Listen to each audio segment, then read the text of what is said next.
everybody, this is Alex from Reportify Media, and you know who this guy is. He's Cyrus Jansen.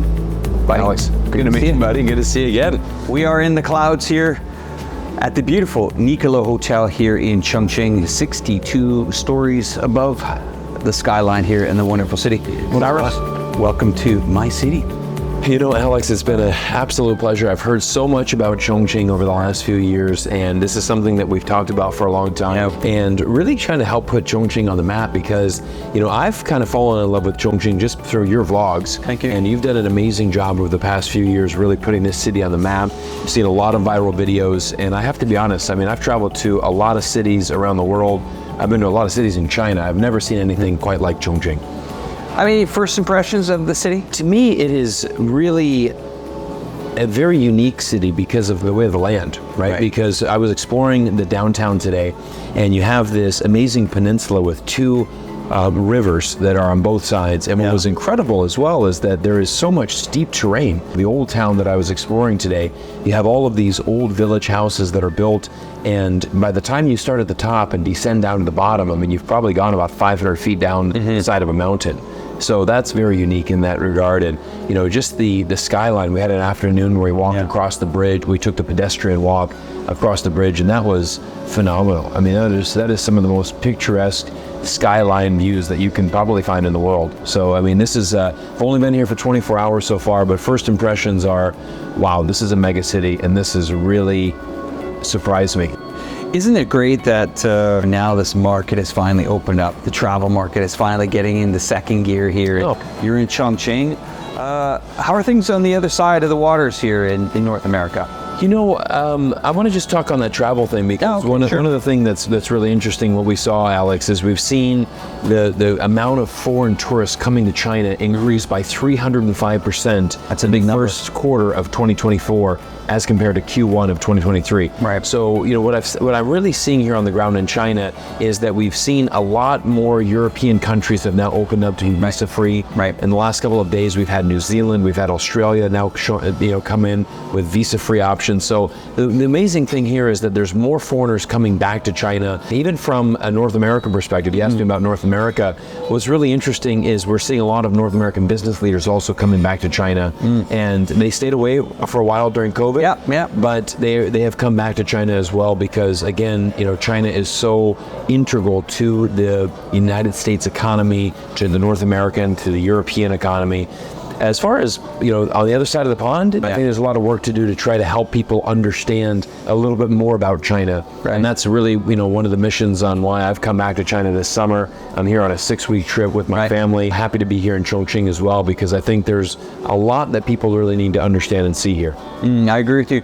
And I think yesterday you took the Highspeed Rail up from Guangzhou, 6 hours. And how was the journey on the way up through to the city here? I think what's so much fun about China is that you can travel very conveniently on the high-speed rail. Right. And that's something that, just different culture, right? In America, we don't. You had options. You could have taken a plane, right? I could have taken a plane, and my wife actually told me, hey, why don't you just take a plane? But I actually prefer the trains because you leave from downtown and you go to downtown. You can show up 5 minutes before, walk right onto the train. It's very convenient. So you get a first-class seat, very spacious. I could, you know, relax my legs. You have Wi-Fi on the train. It's a very pleasurable time. And you can go literally from tip to tip, north to south, west to east, and everywhere in between on the high-speed rail. So you have options. It's something that China's government is certainly committed to. And one of my favorite things is just looking at the beautiful scenery, the countryside of China, absolutely gorgeous. I think a lot of people don't really understand what that really means. And I think for you and I, we've discovered it, we've enjoyed it, and we're taking advantage of it. In North America, you know, I lived in Vancouver, my mother lived in Calgary. That would have been a 12 to 14 hour drive by car. Right. A little bit risky on the highways at night. But imagine if I could say to my mom, you know what, Mom, let's meet in between. I'll take an hour and a half, 2 hour high-speed rail. You take an hour and a half, 2 hours. Let's visit each other.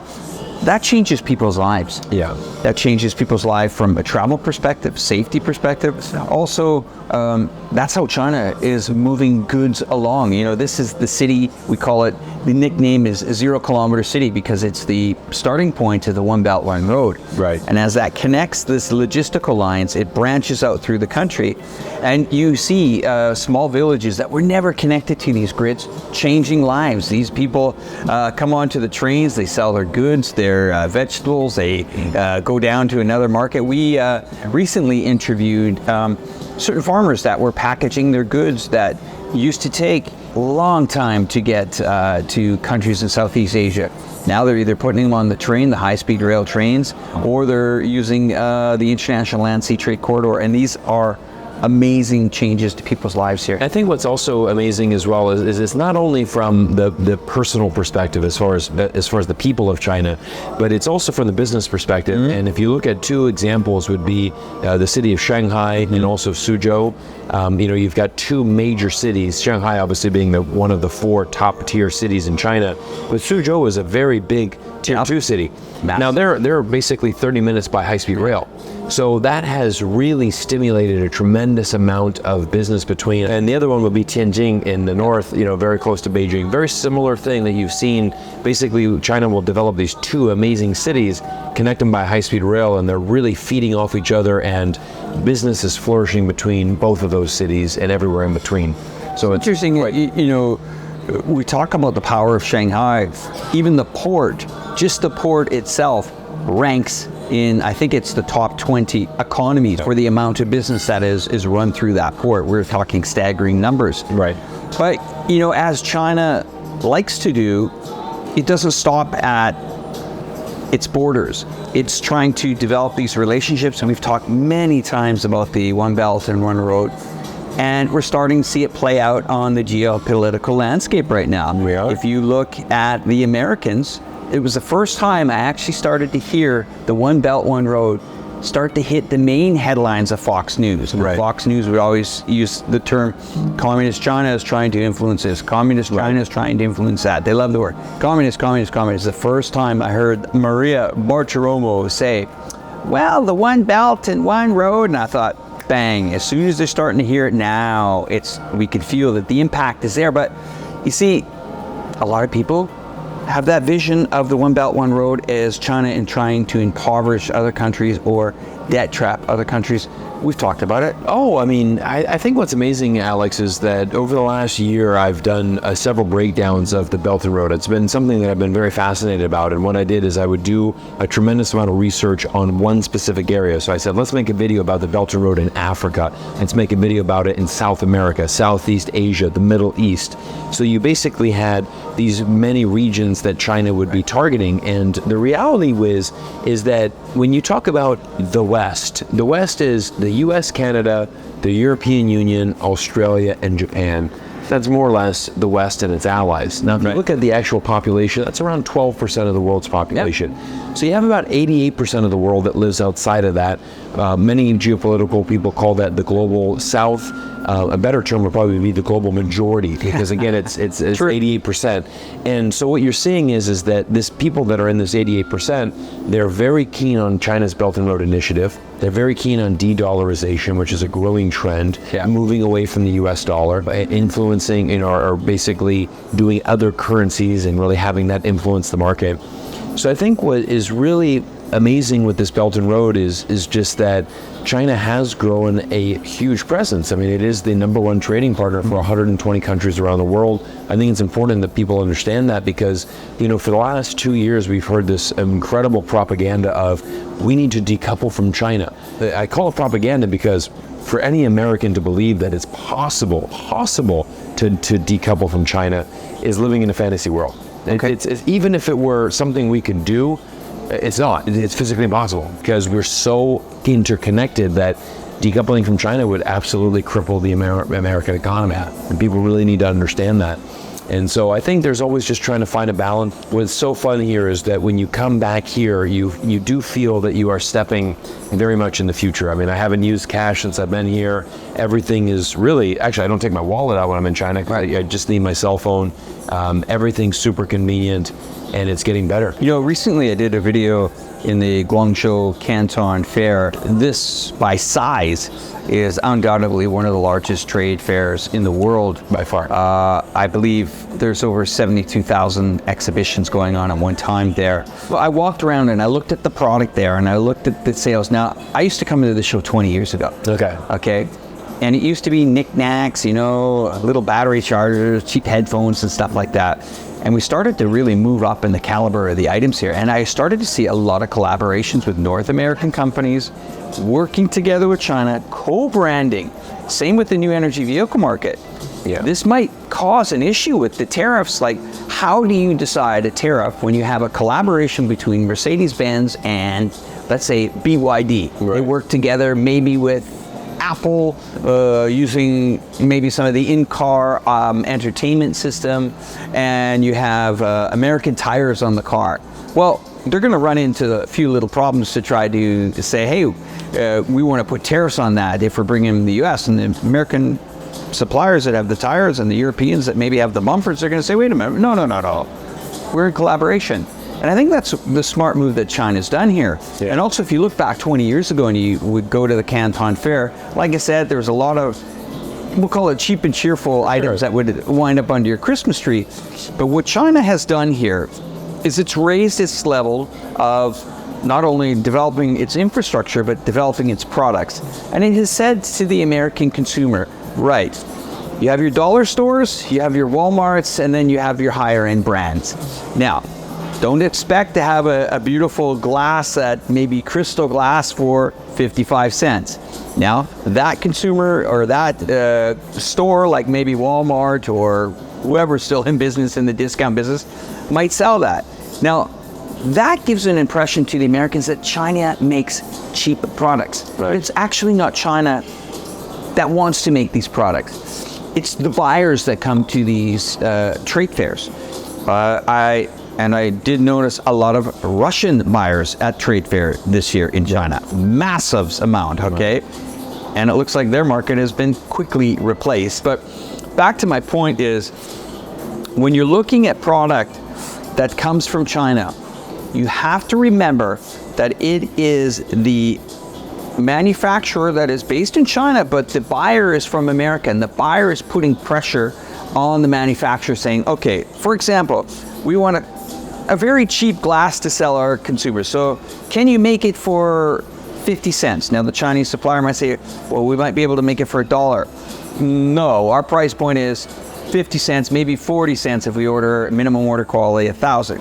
Now the Chinese are not going to turn down that order. Right. But they're going to take the specs and they're going to lower the specs to give the item to the buyer. And this is what happens. So we see our shelves in America, our shelves in Canada, riddled with all this stuff that might break or whatever. And people say, oh, yeah, it's made in China, it's cheap products. Well, not the case. I mean, China's got some great brands going now with DJI drone brands, Huawei mobile phones. Totally. I mean, you know some other brands here in China. Well, I think what everybody needs to understand about China is, and the reason I want to go back to the main point where I brought up earlier, is the fact that it's impossible for the United States and China to decouple. Okay, it's not possible because, you know, what I always tell people when in America, when they say that, they say, you know, we should be manufacturing in America. I said, hey, no problem. Let's go ahead and build an Apple factory here. Let's go ahead and employ that with Americans. And I just hope you're willing to pay $6,000 for an iPhone, because that's probably the price point that's going to have to happen for you to, you know, be able to manufacture an iPhone in America and pay an American salary for the workers and be able to do that. The interesting thing about this is, you know, Tim Cook, he actually had a brilliant quote about this. He said, the reason that we go to China is not because of the cheap manufacturing. Yes, it is a cost advantage of us to be in China. The interesting thing, though, is the tooling, the actual tooling that requires, the engineering and the tooling. He said, if I'm in America, that is very hard to fill a single room with the engineers that have that ability to do that. But if I'm in China, I can fill multiple football fields with engineers that know how to do that tooling process. So this is exactly what I think we're talking about, Alex, is this shift that we've seen. You're definitely right. in the 1970s and 80s, let's call a spade a spade. China produced a lot of cheap stuff that did not have a lot of good quality. And I think what I want people to understand, and this is what piggybacks what you said, is that it comes from the buyer, is that China is able to produce whatever you want at whatever price point you want. So if you want it as cheap as possible, China can make it. It's not going to be good, but they can make it for you. Yeah. But what China has really been focusing on is more the high-end manufacturing. So if you have a budget and you really want high-end manufacturing, you can also get that done in China. And that's something where the industry has shifted a lot. And it's not necessarily about price points anymore. Some goods are expensive to produce here in China. Right. Not everything is cheap anymore. But then it comes down to, as you say, the engineering, the people that can be reliable, the manufacturing warehouses that have the logistical lines to get these products to market. You know, if we look at the American automotive industry, it's not necessarily a manufacturing plant that you have in, states like Detroit. These are assembly plants. And these assembly plants are, I'll call them Lego facilities, where they are built block by block by block. And a lot of these products are coming from other parts of the world here. And yes, of course, maybe some brake pads come from China, and some doors come from China, and bumpers come from China. But they're all put together. And that's why if you want to cut off China, well, get ready for a very expensive shift in what people take for granted. No, can you name me one U.S. television manufacturer? I can't. And and the thing that's amazing about this, Alex, and kind of what I have some hope for this, is that there's a big disconnect in America, because when you talk to the businessmen, you talk to the people that really understand the world economy, they understand how the world works, they get that. And that's what I'm encouraged. So how important is it? It's everything. So it's a fascinating thing when you start looking at what our politicians say. And again, politicians will say anything to get a vote, to install fear. Don't forget, fear is a very valuable tactic. I mean, I'm here as an American in China. State Department of America, travel advisor warning, American citizens do not travel to China because of your safety. Incredible. It's just unbelievable how safe it is here compared to my home country.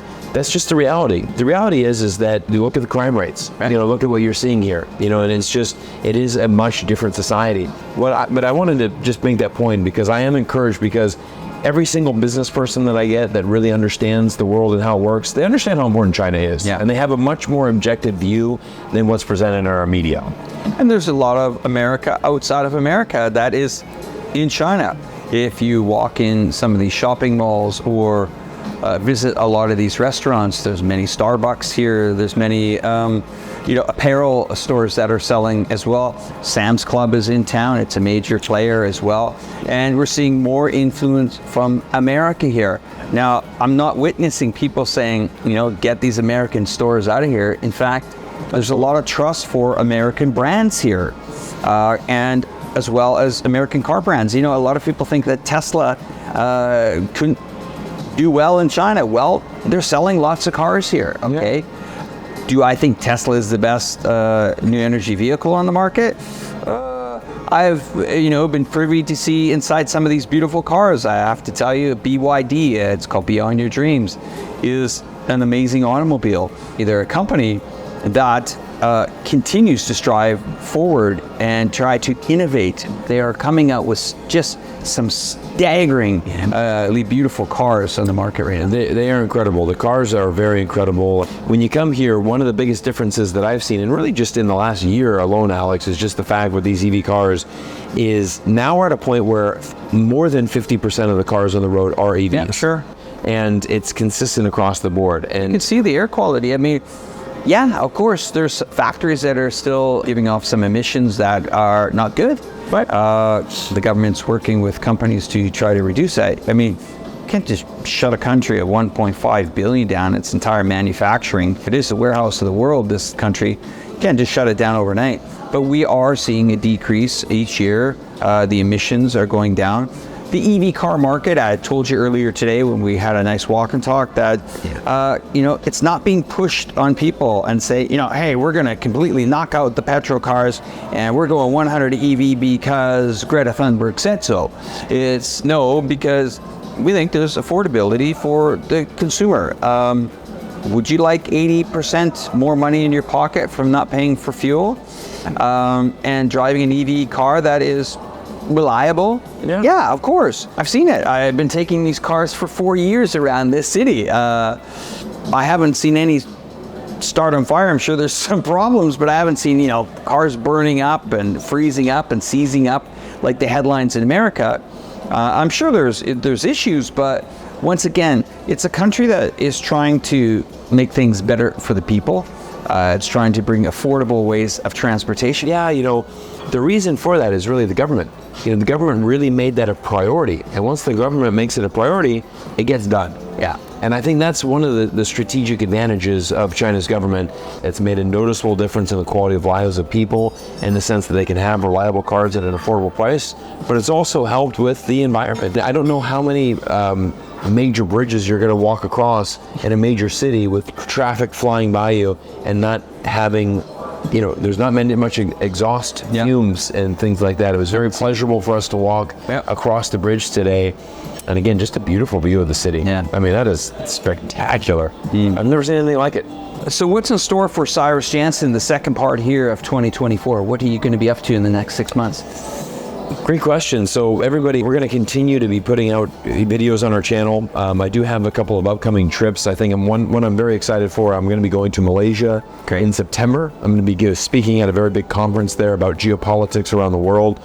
Very honored to be invited to speak at that conference. But what I'm also excited for is to really make some vlogs in Malaysia as well, because Malaysia, a key member of that Belt and Road Initiative, also a very big ally to China, and they built an amazing railway system right through Kuala Lumpur that was built by China. So I'm gonna go on that rail. I'm gonna make a video on that rail, showcasing what China has built and how this Belt and Road Initiative works. And I guess near the end of 2024, we have a major election happening in November in the United States. This is a key election. I think this is one of the most important elections probably in the last maybe 20, 30 years to be taking place in the United States of America. I think that will definitely gear up a lot of our geopolitical live streams. I look forward to those and getting into those with you, making some maybe wild predictions of what we think the outcome is going to be. I had a question the other day that was quite interesting. They asked me, they said, okay, Alex, we know who the presidential candidates is. That's one thing. But who are the VP picks? And this could be very important. I think so. And I think with the U.S. political race, it's going to be a very close election. We can't forget that Donald Trump actually ran a very good campaign in 2020. He got 70 million votes in America. And I think there's a lot of, I feel there's a lot of momentum going towards Trump at the moment. I think that a lot of Americans are very frustrated with Biden, and we'll see what that results. I think that the age is certainly becoming a big issue, and that could be a consideration. Although Donald Trump's only 2 years younger, so it's not like Donald Trump's a spring chicken either. He's 78 years old himself, and I for one, as a U.S. citizen, would love to see term limits and. Well, not term limits, but age limits specifically. And I think it's going to be some pretty tough territory here for the Chinese to really understand how to deal with this in November.